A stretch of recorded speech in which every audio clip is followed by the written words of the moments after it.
So Trump challenging the First Amendment of the U.S. Constitution. In addition, he has asked the Supreme Court to allow him to fire Fed member Lisa Cook. Expanded powers for Trump could dramatically reshape American society and have impacts on the economy. For more, we can speak to Eric Heinze, a professor of Law and Humanities at the School of Law, Queen Mary, University of London. Hello to you, Eric. Thank you for speaking to Paris Direct. I'll let you choose whether we begin with free speech or Lisa Cook. But first of all, your reaction as a professor of law to Trump's seeking expanded powers. Yeah, well, I think one of the things that really stands out is that many of the people who brought Donald Trump to power were the very people who insisted on reducing the size of the federal government, on limiting the federal government's ability to interfere with other people's lives.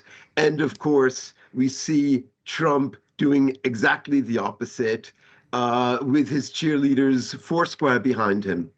Yeah, and there's a lot of nuance with the First Amendment in terms of freedom of speech. So there are some limits on what you can and cannot say. But what Jimmy Kimmel said, did that violate anything? No. Okay, so when we hear Trump supporters and MAGA supporters saying you cannot condone Kirk's murder, that's a misinterpretation of the First Amendment. That's a misinterpretation of what Kimmel was saying. Yeah, first of all, even if he were condemning the murder, that would not fall afoul of the First Amendment. But it's true that he wasn't condemning the murder. He was making a completely different point. It wasn't remotely related. Right, it's how to either condemning or condoning the murder. Right, it's a reaction about how people have been sort of exploiting Kirk's death to go after perhaps who they call, quote unquote, the enemy within. Yes, yeah, that's quite right. Right, and so now we're looking at Trump trying to do this move with the Fed and Lisa Cook as well. Could you explain what that's about? Yeah, well, when the Federal Reserve Board was first instituted, it was never under the control of the executive. It was never under the control of the president. Even when the president appoints to the Federal Reserve, that requires congressional approval. So it's in fact a joint action, but the president has no power to remove, to fire a member of the board. Yeah, and now if the Supreme Court does decide in favor of Trump and has Lisa Cook removed, how much of a dramatic shift is that for the balance of power in America? It's dramatic indeed, because, well, for one thing, this has not happened at all in recent decades, certainly not with the Federal Reserve. Again, it gets us back to this point that this very administration, that was flaunting Doge on the idea that it was going to reduce the size of the federal government, reduce the power of the federal government, has actually, from one day to the next, been increasing its own presidential power. Yeah, and do you think the founding fathers would have issue with the way Trump is trying to perhaps expand his power? Certainly. Yeah, and that's why. Go on, sorry. Yeah, that's why they made a federal constitution. They were reacting above all against monarchy, against absolutism. They wanted power to be separated. They wanted systems of checks and balances. Yeah, and if you look back at history, you don't have to be any great student to see that sometimes when rights are being reined in, they're being done precisely to claim they're protecting that right. We're protecting free speech by limiting what you can say. We're protecting your civil rights by limiting what you can do. Do you think Donald Trump supporters are aware of this? And if not, how would you try to make them aware? You mean aware of this contradiction? Yes.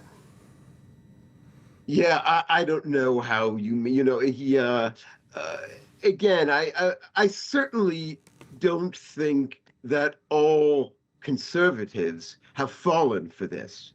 There are certainly, many critically minded conservatives who have been vocal and who know exactly what Trump and his supporters are up to. As to the hardcore, well, it's hard to convince any hardcore anywhere on this political spectrum to change their views. That's not just true of Trump supporters. This has been true in politics for a long time. Unfortunately, it's one of the sad prices that we pay for democracy. Yeah, Some people will not be convinced by facts or by reason. They will stick to conspiracy theories, to ideologies. Yeah, and early on in this second administration, one of the things we saw was a number of law firms being willing to work pro bono for the U.S. president. As a professor of law, what did you make of that? Yeah, it was pitiful the way it came about. Again, these are firms who always had pro bono programs, right? The point of a pro bono program is to provide legal representation to people who can't afford it. Yeah, and above all, to try to focus on those whose access to justice is particularly critically in jeopardy, right? And again, never before, in modern history has any president then tried to simply turn pro bono into an arm of his own power. This is completely unprecedented as well. It entirely kills the spirit of pro bono, and how much you want to blame these law firms, whether they were in a corner, whether they could have acted differently, that's its own debate.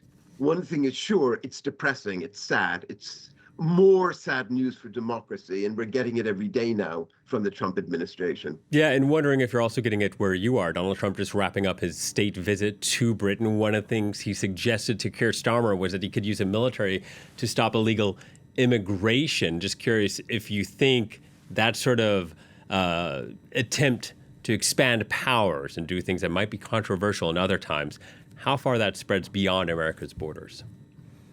Yeah, well, I mean, one of the things I've been glad to see in Britain, again, in Britain, as in other democracies, you'll find people who feel inspired or supported or empowered by Trumpism.